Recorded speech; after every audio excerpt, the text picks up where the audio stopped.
தெய்வங்களின் அருளோடு பெர்சியஸ் தனது வீரப் பயணத்தை தொடங்குகிறான்.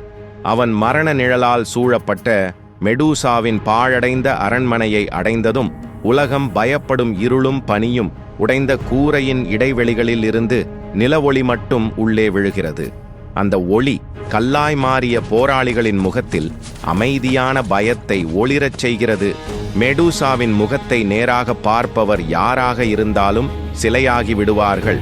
அதை தெரிந்த பெர்சியஸ் அதீனாவின் கேடயத்தில் பிரதிபலிப்பை மட்டும் பார்த்து கொண்டு மெதுவாக முன்னேறுகிறான். மெடூசா உறங்கிக் கொண்டிருக்கிறாள். சரியான தருணம் வந்ததும் பெர்சியஸ் வாளை உயர்த்தி ஒரே அடி மெடூசாவின் தலை துண்டானது. மந்திரப்பையில் பெர்சியஸ் தைரியத்தையும் தந்திரத்தையும் ஒன்றாக்கி மெடூசாவின் தலையை பையில் அடைத்தான். குகையின் தரையில் பரவியிருந்த மெடூசாவின் இரத்தம், அதிலிருந்து அற்புதமான வடிவ வெள்ளை நிறத்தில் மின்னும் பெரிய இறக்கைகள் கொண்ட பறக்கும் குதிரை பெகசஸ் தோன்றியது. அது பெர்சியஸை பார்த்ததும் அமைதியாக அவன் முன் நின்றது. பெர்சியஸ் தன்னிடம் எந்த ஆபத்தும் இல்லை என்பதை காட்ட தன் வாளையும் கேடயத்தையும் தரையில் வைத்து விட்டான். அவன் மெதுவாக பெகசஸின் பக்கம் நடந்தான். பெகசஸ் தன் தலையை குனிந்து நம்பிக்கை காட்டியது.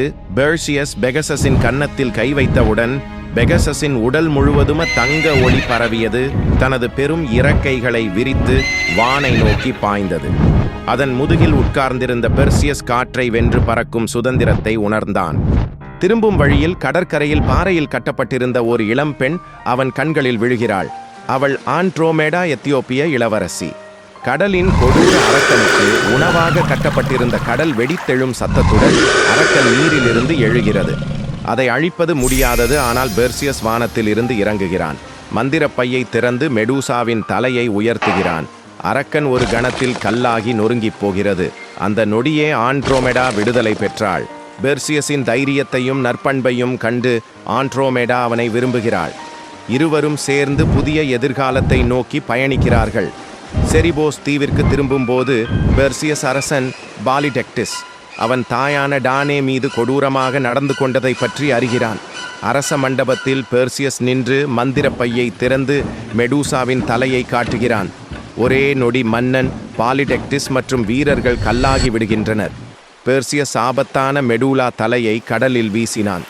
நாட்டு மக்கள் மகிழ்ச்சியுடன் பெர்சியஸை தங்கள் அரசனாக ஏற்றுக்கொள்கிறார்கள்.